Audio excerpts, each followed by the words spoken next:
لیکن کب بنے گا؟ جب اللہ کے حکموں کے مطابق ہو اور حضور اکرم صلی اللہ علیہ وسلم کے طریقے کے مطابق ہو۔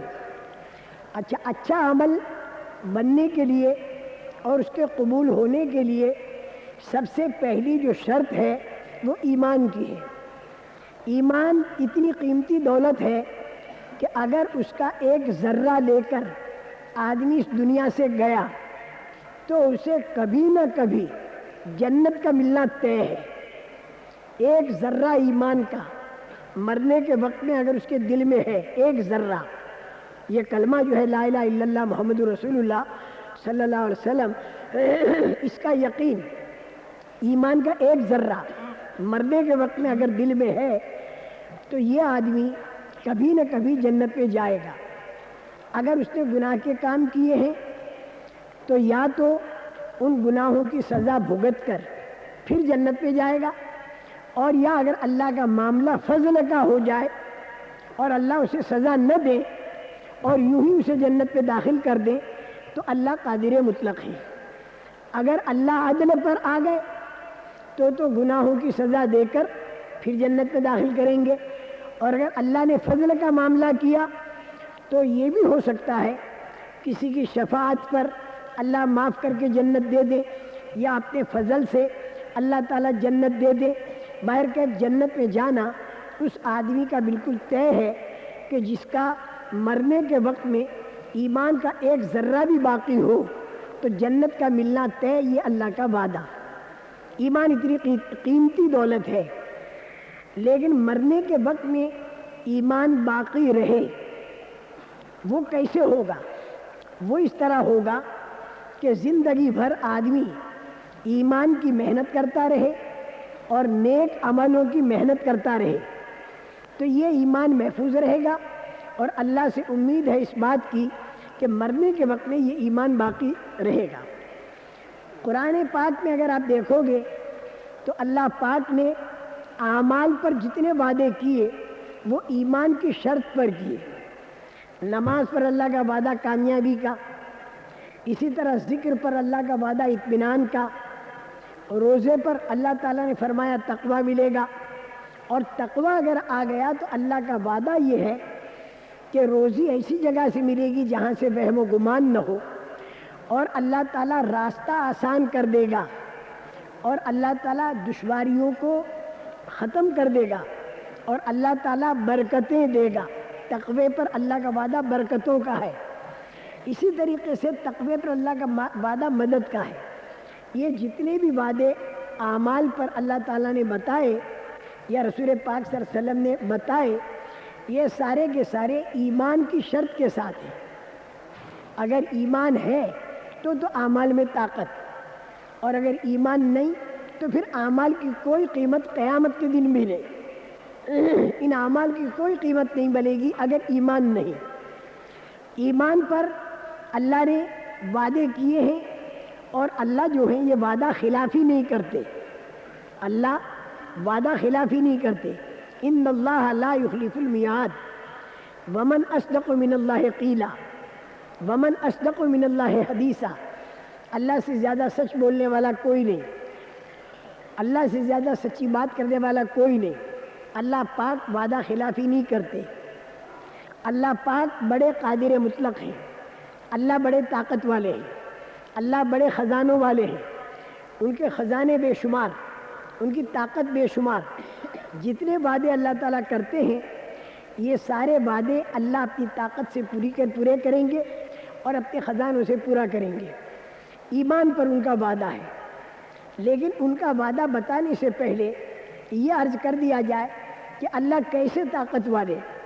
اللہ ایسے طاقت والے کہ زمین، آسمان، چاند اور سورج بنایا اور کسی کا سہارا نہیں لیا، ایک ہاتھ کسی سے نہیں لگوایا اور اکیلوں نے بنایا۔ اسی طرح اللہ تعالیٰ اپنی قدرت کو استعمال کرنے میں مصلحت اور حکمت کے طور پر انسان سے بھی محنت کراتے ہیں چیزوں کے اوپر، اور پھر اپنی قدرت سے اس کا نتیجہ نکالتے ہیں۔ کرتے اللہ ہیں۔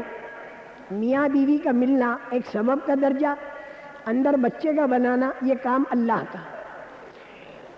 روزانہ تقریباً 2,16,000 بچے دنیا کے اندر پیدا ہوتے ہیں۔ اللہ ایسے قادر مطلق ہے کہ ایک وقت میں ان سارے بچوں کو ان کی ماؤں کے پیٹوں میں ایک ہی وقت کے اندر بناتے ہیں، قادر مطلق ہیں۔ کروڑوں مادہ جانوروں کے پیٹ میں اللہ بیک وقت بچے بناتے ہیں، کروڑوں بیجوں اور گٹھلیوں کے اندر اللہ بیک وقت پودے اگاتے ہیں، اسے پھر درخت بناتے ہیں اور اس میں پھل فروٹ اور ترکاریاں جو کچھ بھی انہیں لگانا ہو وہ لگاتے ہیں۔ ایسے قادر مطلق اللہ دنیا کے اندر کی پھیلی ہوئی ساری چیزیں اللہ نے اپنی قدرت سے بنائیں، اور بنا ڈالنے کے بعد پھر یہ چیزیں اللہ کے قابو سے باہر نہیں نکلیں بلکہ اللہ ہی کے قابو میں ہیں۔ ان چیزوں سے اگر زندگیوں کے بنانے کا فیصلہ اللہ نے کیا تو زندگیاں بن جائیں گی، اور اگر ان چیزوں سے اللہ نے زندگیوں میں اجاڑنے کا فیصلہ کیا تو زندگی اجڑ جائے گی۔ چیزیں ظاہر میں زندگی اجاڑنے والی ہو، لیکن اللہ کا فیصلہ زندگی بنانے کا ہوا تو اجاڑنے والی چیزوں سے زندگی بنے گی۔ آگ میں ڈالے گئے ابراہیم علیہ السلام، آگ اجاڑنے والی چیز ہے لیکن ابراہیم علیہ السلام کی بن گئی۔ گلے پر چھری چلی اسماعیل علیہ السلام کے، لیکن ان کی زندگی بھی بن گئی۔ اسی طرح جہاں پر زندگی کا بننا دکھائی دیتا ہے وہاں اگر اللہ زندگی اجاڑنے پر آئے تو زندگی اجڑ جائے گی۔ جیسے قارون، فرعون، حامان، ملک مال کا نقشہ زندگی کا بننا اس میں دکھائی دیتا ہے، لیکن اللہ نے اجاڑنے کا فیصلہ کیا تو ملک مال زندگی بنا نہیں سکا، کیونکہ خدا کے فیصلے کا مقابلہ دنیا کی کوئی طاقت نہیں کر سکتی جب خدا زندگی کے بنانے یا بگاڑنے کا فیصلہ کرے۔ لیکن خدا کے ہاں سے زندگیوں کے بنانے کا فیصلہ اور بگاڑنے کا فیصلہ اندھادھند نہیں ہوتا۔ زندگیوں کے بنانے کا فیصلہ اللہ اس وقت کرتے ہیں جب آدمی کے اندر ایمان اور اعمال ہو، اور زندگیوں کو اجاڑنے کا فیصلہ اللہ اس وقت کرتے ہیں جب آدمیوں کے اندر ایمان بھی نہ ہو اور اعمال بھی خراب ہو، تو پھر اللہ زندگیوں کے اجاڑنے کا فیصلہ کرتے ہیں۔ لیکن ایک بات یہ ذہن میں رہے کہ ایمان اور اعمال والوں کی زندگیاں جو اللہ بناتے ہیں، لیکن شروع کے اندر انہیں مجاہدہ کرنا پڑتا ہے، اور وہ مجاہدہ کیا ہوتا ہے؟ اللہ کی مرضی کو پورا کرنے کے لیے اپنی مرضی کو قربان کرنا۔ یہ مجاہدہ کرنے کے بعد پھر اللہ پاک کی مدد آتی ہے اور زندگی بنتی ہے۔ جو ایمان والے نہیں، جو اعمال والے نہیں، تو اللہ پاک ان کی زندگی ایک دم سے نہیں اجاڑتے، بالکل ایک دم سے نہیں اجاڑتے، بلکہ انہیں موت تک کا موقع دے دیتے ہیں۔ اگر غلط آدمیوں کی زندگی اللہ ایک دم سے اجاڑنے پر آ جائے تو دنیا میں کوئی زندہ باقی نہیں رہ سکتا۔ اکثر و بیشتر غلطی ہو ہی جاتی ہے، لیکن اللہ ایسا نہیں کرتے۔ کتنا ہی آدمی غلط کام کرے اور کتنا ہی آدمی خراب کام کرے، لیکن اللہ اس کی زندگی کو ایک دم سے نہیں اجاڑتے، بلکہ اسے بہت موقع دیتے ہیں، موت تک موقع دیتے ہیں، اور سیدھے راستے پر لانے کی ترتیبیں اللہ پاک قائم کرتے ہیں۔ اس پر تکلیفیں لاتے ہیں تاکہ گڑ گڑا کر اللہ کی طرف متوجہ ہو جائے، یا اس کے اوپر راحتیں لاتے ہیں تاکہ شکر کے طور پر اللہ کی طرف متوجہ ہو جائے۔ اس کے پاس سمجھانے والے اللہ بھیج دیتے ہیں۔ جب تک نبیوں کا زمانہ تھا تو انبیاء کرام علیہم السلام تکلیفیں اٹھا اٹھا کر ان غلط چلنے والوں کو سمجھاتے تھے۔ نبیوں کا آنا بند ہوا، رسول پاک صلی اللہ علیہ وسلم آخری نبی آئے، اور آپ کے بعد کوئی نبی قیامت تک آئے گا نہیں، تب پوری دنیا کے اندر صحیح بات کا سمجھانا اور پہنچانا یہ کون کرے گا؟ اس کے لیے رسول پاک صلی اللہ علیہ وسلم نے 1,00,000 سوا لاکھ کا مجمع صحابہ کا یہ تیار کیا اور اس کو ایک نمونہ بنایا۔ اب قیامت تک آنے والی امت حضور اکرم صلی اللہ علیہ وسلم کے اس تربیت یافتہ مجمع کو سامنے رکھ کر اور اپنی زندگی کی ترتیب کو، جان مال کے استعمال کو اگر قائم کرے تو اس کے ذریعے انشاءاللہ ثم انشاءاللہ دنیا کے کونے کونے تک بسنے والے انسانوں تک ایمان والی بات، اعمال والی بات اور اللہ سے تعلق پیدا کرا دینے والی بات دنیا میں امن و امان لانے والی بات اور مرنے کے بعد جنت دلوانے والی بات پوری دنیا کے اندر پہنچ سکتی ہے۔ اس بنا پر اللہ تعالیٰ خراب کام کرنے والوں کو بالکل جلدی سے زندگی ان کی نہیں اجاڑتے، بلکہ بہت موقع دیتے ہیں۔ لیکن ان موقع دینے کے باوجود اور سمجھانے والوں کے جانے کے باوجود اور اتار چڑھاؤ اللہ کی طرف سے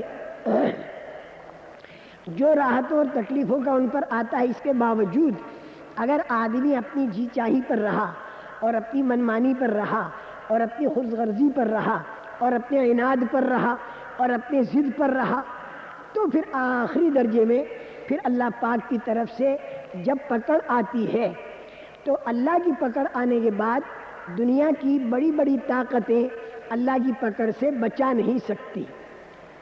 میں دوبارہ عرض کروں گا، اچانک تو اللہ غلطی کی اور فوراً پکڑا، اللہ ایسا نہیں کرتے۔ بہت کرم والے، بہت فضل والے، رحم والے، بڑا موقع دیتے ہیں۔ نوح علیہ السلام کی قوم کو 950 سال کا موقع دیا، فرعون کو نہ معلوم کتنی لمبی مدت تک موقع دیا، اسی طرح قیصر کسریٰ کو موقع دیا، اسی طرح یاجوج ماجوج کو ہزاروں سال کا موقع دیا، ابھی وہ ذوالقرنین کی دیوار کے پیچھے ہیں۔ اسی طرح دجال کو بھی موقع دیں گے۔ ہر ایک کو اللہ تعالیٰ جتنے غلط لوگ ہیں انہیں موقع دیتے ہیں، ایک دم سے اللہ تعالیٰ نہیں پکڑتے۔ لیکن موقع دینے کے باوجود جب آدمی اپنے اختیار کو، کیونکہ انسان میں اللہ نے 2 اختیار رکھے ہیں، اپنی مرضی پر چلنا یا اللہ کی مرضی پر چلنا، تو اگر یہ انسان اپنے اختیار کو اللہ کی مرضی پر لے لے تو اس کی زندگی بن جائے گی، اور اپنی مرضی پر چلتا رہے تو اس کی زندگی بگڑ جائے گی۔ تو یہ انسان جب اپنے اختیار کو اپنی مرضی پر چلاتا رہا اور خراب کام کرتا رہا، اللہ نے ٹھیک ہونے کے موقع دیے پھر بھی نہیں ہوا، تو پھر آخر میں جب اللہ کی پکڑ آتی ہے تو یہ غلط آدمی کو اللہ کی پکڑ سے بچانے کے لیے دنیا کی ساری طاقتیں مل کر نہیں بچا سکتی، اور دنیا کا سارا سرمایہ دار مل کر غلط آدمی کو خدا کی پکڑ سے بچا نہیں سکتے۔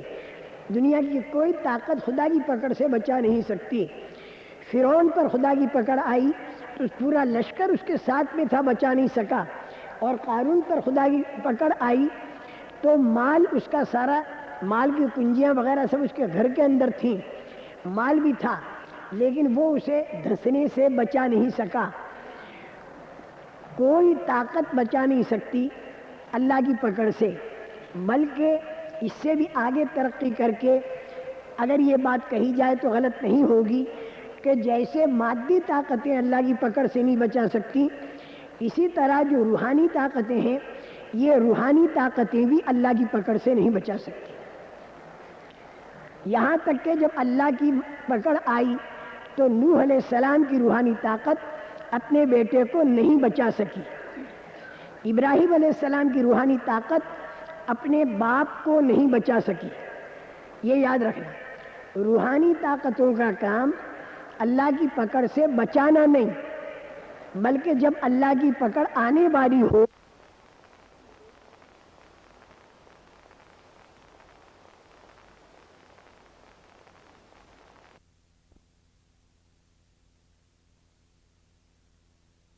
سال تک سمجھایا، لیکن جب پکڑ آئی تو پھر قوم کو تو کیا بچاتے، خود اپنے بیٹے کو بھی نہیں بچا سکے۔ تو یہ بات ذہن میں بیٹھ جائے کہ اللہ کی پکڑ آنے سے پہلے پہلے سمجھانا یہ کام ہے روحانی طاقتوں کا۔ اور یہ بھائی جماعتوں کی جو نقل و حرکت ہے یہ بھی پوری دنیا کو اللہ کی پکڑ سے بچانے کے لیے، پوری دنیا اللہ کی پکڑ سے بچ جائے۔ نوح علیہ السلام کی 950 سال کی محنت اپنی قوم کا بیڑا غرق کرانے کے لیے نہیں تھی، بلکہ اپنی قوم کا بیڑا پار کرانے کے لیے تھی، 950 سال کی محنت۔ لیکن قوم کا بیڑا غرق کیوں ہوا؟ اس لیے کہ انہوں نے بات نہیں مانی۔ نوح علیہ السلام کی نیت تو قوم کا بیڑا پار کرانے کی تھی، وہ تو بہت درد اور غم کے ساتھ قوم کو دن رات سمجھاتے رہتے تھے۔ اسی طرح میرے محترم دوستو، یہ جو ہماری جماعتوں کی نقل و حرکت جہاں جہاں ہو رہی ہے تو ہم سب کی نیت کسی کا بیڑا غرق کرانے کی نہ ہو. ہم سب کی نیت کیا ہو؟ پوری دنیا کے بسنے والے انسانوں کا تعلق اللہ کی ذات سے ہو جائے اور وہ